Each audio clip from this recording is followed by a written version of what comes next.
आज का video villains पे है। तो ऐसा क्यों होता है कि आजकल में जो रिसेंटली के जो मूवीज़ आई हैं उनमें जो विलन्स हमें दिखाए गए हैं वो कहीं न कहीं कुछ ज़्यादा ही सेंस बनाते हैं उन विलन्स के मुकाबले जो कि हमें पुरानी मूवीज़ में दिखाई जाती थी। क्योंकि अगर तुम पुरानी मूवीज़ में देखोगे तो तुम्हें क्या दिखाया जाता था कि विलन किस चीज़ के पीछे पागल है एंड वो किस गोल को अचीव करने के लिए हीरो से भिड़ रहा है, पूरी दुनिया से भिड़ रहा है एंड इतना आतंक फैला कर रखा है, दुनिया में इतना केओस क्रिएट कर रहा है। तो तुम नोटिस करोगे कि कहीं ना कहीं वो किसी पर्पस को सर्व नहीं कर रहा, वो उसका कोई मोटिव, उसका कोई गोल नहीं है कि उसे ये अचीव करना है।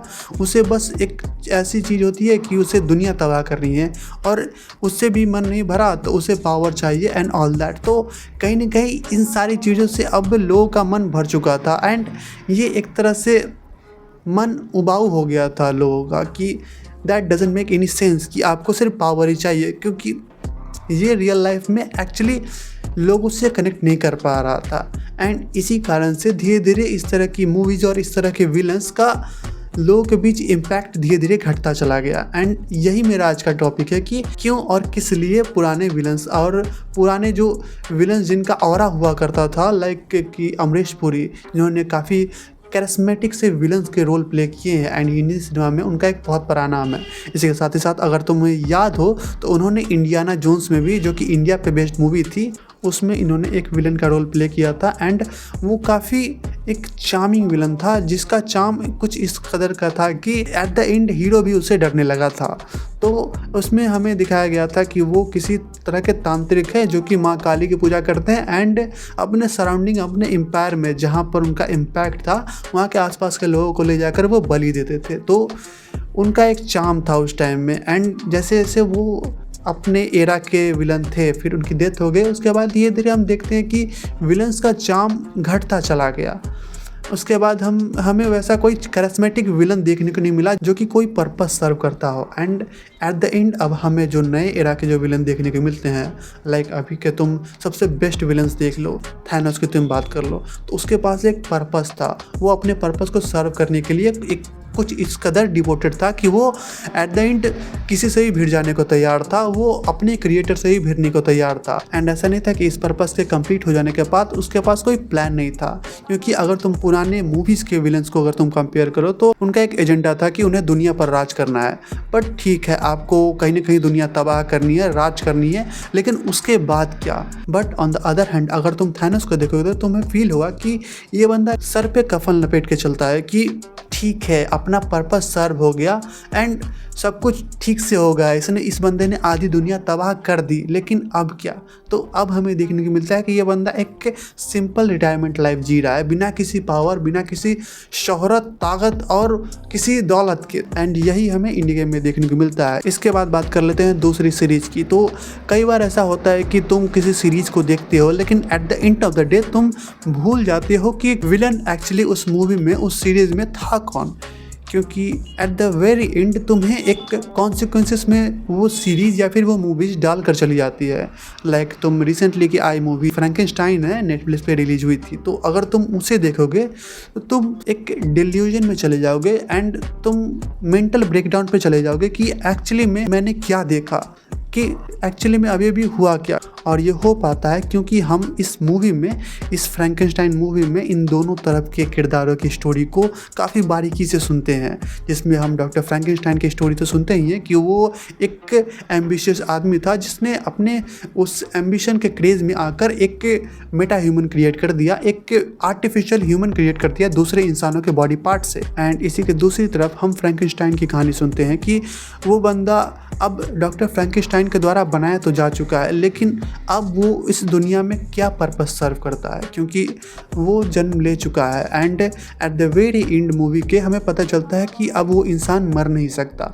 तो अब आगे क्या, क्योंकि हो गया, वो बंदा जन्म ले चुका है एंड डॉक्टर फ्रैंकेनस्टाइन भी कहीं ना कहीं अब उस हालत में नहीं है कि दूसरा इंसान बना सके। एंड मूवी के अंतिम में ख़त्म भी हो जाता है डॉक्टर फ्रैंकेनस्टाइन। तो अब फ्रैंकेनस्टाइन जो कि एक मेटा ह्यूमन है और एक तरह से इमॉर्टल बॉडी है उसके पास, तो अब वो इस दुनिया में पर्पस क्या सर्व करता है, वो एक्चुअली में करेगा क्या, क्योंकि उसके पास एक पर्पस था जब तक डॉक्टर फ्रैंकेनस्टाइन जिंदा थे कि सर आप मेरे लिए एक पार्टनर बना दो, तो एटलीस्ट मैं इस दुनिया में अकेला नहीं रहूँगा एंड इस इमॉर्टल लाइफ के साथ मैं इस अकेलेपन में कैसे जीऊँगा। इसलिए वो बंदा डॉक्टर फ्रैंकेनस्टाइन के पास जाता है कि प्लीज़ आप एक पार्टनर मेरे लिए बना दो, but out of anger and guilt ये बंदा दूसरा मेटा ह्यूमन बनाने को तैयार नहीं था। मतलब ये इंसान पहले से ही एक बोझ को लेकर जी रहा है फ्रैंकेनस्टाइन को बनाकर। अब ये दूसरा बोझ को लेकर मर नहीं सकता कि इसने एक और अमरजीवी बना दिया जो मर नहीं सकता, जिसकी बॉडी इरेज नहीं की जा सकती। तो अब ये बंदा उस दुख के साथ है एंड फ्रैंकेनस्टाइन इससे कुछ इस तरह की दलील लेकर आया है। तो जब तुम इस मूवी को ख़त्म करोगे तो तुम्हें ऐसा फील होगा कि ये मूवी बस एक पर्पस सर्व करती है कि तुम इंटरटेन हो जाओ। इसमें कोई हीरो नहीं है, कोई विलन नहीं है, एक स्टोरी है जो कि न्यूट्रल होकर चलती है अगर तुम दोनों तरफ की स्टोरी को ध्यान से देखो तो।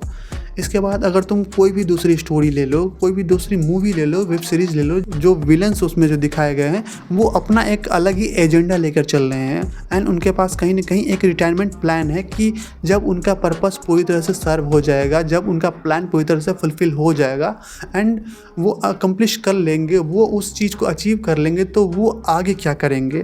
लाइक लोकी के पास क्या प्लान था अगर तुम देखो तो अभी ये बंदा कहीं ना कहीं MCU का सबसे हेटेड कैरेक्टर में से माना जाता था एंड अब ये बंदा MCU का सबसे लवेड कैरेक्टर में से एक है आफ्टर RDJ। तो तुम इस कैरेक्टर के लिए कुछ ऐसा कह सकते हो कि you either die like a hero और live until people see you as a villain. और मैं तुमसे पूछना चाहूँगा कि तुम्हारे अकॉर्डिंग एक्चुअली में एक विलन होता क्या है? क्या वो कोई रेपिस्ट होता है, क्या वो कोई क्रिमिनल होता है, या फिर कोई बैंक रॉबर होता है, या फिर कोई ऐसा जो कि सिर्फ कियोस चाहता है? तो तुम्हारा क्या जवाब होगा? आई एम श्योर कि तुम में से कई लोगों का ये जवाब होगा कि वो लोग जो कि दूसरों पर जुल्म करते हैं वो विलन कहलाते हैं। लेकिन किसकी नज़र में? क्योंकि अगर तुम कहीं ना कहीं देखो तो तुम भी किसी की नज़र में विलन हो, मैं भी हूँ एंड दुनिया का हर एक इंसान हर किसी की नज़र में हीरो नहीं हो सकता। हर इंसान किसी न किसी एक इंसान की नज़र में विलन ज़रूर होता है एंड मैं ऐसे वैसे की बात नहीं कर रहा हूँ। अगर तुम अपने प्रैक्टिकल लाइफ में भी देखो, अपने आसपास सराउंडिंग में देखो, तो तुमने अपने लाइफ में कितने अच्छे काम किए हैं और सच सच बताना कि तुमने कितने बुरे काम किए हैं एंड उसके हिसाब से तुम सोच के देखो कि तुम किसकी लाइफ में हीरो हो एंड किसकी लाइफ में विलन हो। क्योंकि ऐसा तो नहीं है कि तुमने अपनी लाइफ में कोई गलत काम नहीं किया।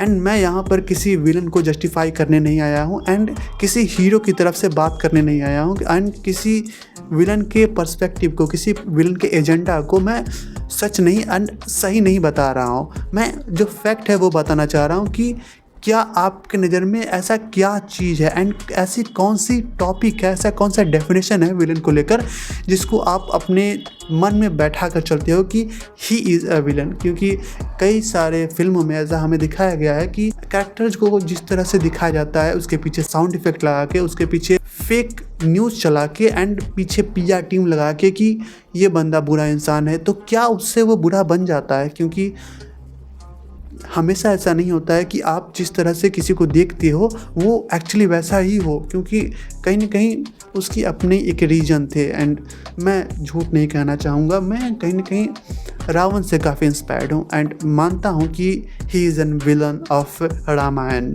जैसा कि लोग जानते हैं कि ये बंदा विलन है, इसने सीता अपहरण किया था। ठीक है, आई नो कि इसने अपहरण किया था, लेकिन इसके बाद अगर इसके अलावा तुम इसकी कोई बुराई गिनाओ तो तुम क्या गिनाओगे? मैं तुमसे पूछूं कि रावण कैसे बुरा है तो तुम कैसे बताओगे?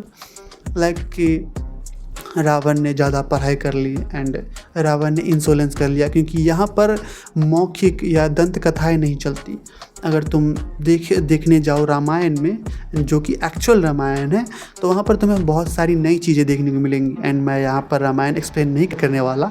बट अगर तुम देखो दंत कथाओं को साइड में रख के तो तुम्हें पता चलेगा कि लोग इसे कहते हैं कि यह बंदा घमंडी है एंड कहीं ना कहीं इसका घमंड एक तरह से सही भी था अगर तुम देखने जाओ, क्योंकि घमंड एक राजा का एक श्रृंगार होता है, स्पेशली अगर वो राजा रावण हो, क्योंकि उसमें तुम क्या कमी निकालोगे? क्योंकि एक अच्छा खासा परिवार था, अपनी पत्नी को खुश रखता था। इसके साथ साथ अगर तुम इसके एजुकेशन लाइनअप की बात कर लो, चारों शास्त्रों, इसके बाद महादेव के लिए इसने अब खुद से अपने मन से एक तांडव लिखा था, शिव तांडव स्तोत्रम लिखा था। तो उसने अपने दम पर कैलाश उतारा था एंड इसके साथ ही साथ वो महादेव का भक्त था। एंड ये मैं हिंदू माइथोलॉजी की बात कर रहा हूँ। इसके बाद आगे बढ़ो तो तुम्हें बहुत सारी चीज़ें दिखाई जाएंगी। तो अगर तुम कमियां सिर्फ ढूंढकर किसी को विलन बताना चाहते हो तो भाई दूसरों में कमी नहीं है, इट इज़ यू जो कि उन्हें जज कर रहा है कि वो अच्छा है या बुरा। एंड अगर उसी पालने पर तुम खुद को डाल कर देखो तो तुम किस पलड़े में आओगे, क्या तुम अच्छे कहलाओगे या फिर क्या तुम बुरे कहलाओगे। क्योंकि कहीं ना कहीं कोई भी इंसान अभी के टाइम में आई डोंट थिंक कि वो एक प्योर इंसान है, एक प्योर हार्टेड इंसान है, प्योर सोल इंसान है। तो मेरे इस वीडियो का आई थिंक कि लोगों की नज़र में कोई पर्पस सर्व ना करे, लेकिन जो समझदार होगा आई नो कि वो बंदा जानता है कि मैंने क्या बोला है। बाकी आई डोंट थिंक कि कोई रिलीजियस कॉन्फ्लिक्ट इस वीडियो पर होना चाहिए, बट अगर होता है तो आई एम सॉरी, मैं आपकी भावनाओं को ठेस नहीं पहुंचाना चाहता था। बाकी ये रही मेरी वीडियो विलन को लेकर। अगर आपको समझ में आता है तो well done and please make sure कि आप इस चैनल को फॉलो एंड सब्सक्राइब करते हैं। बाकी मिलते हैं ना नेक्स्ट वीडियो, तो तक लिए द एक्सप्लेन।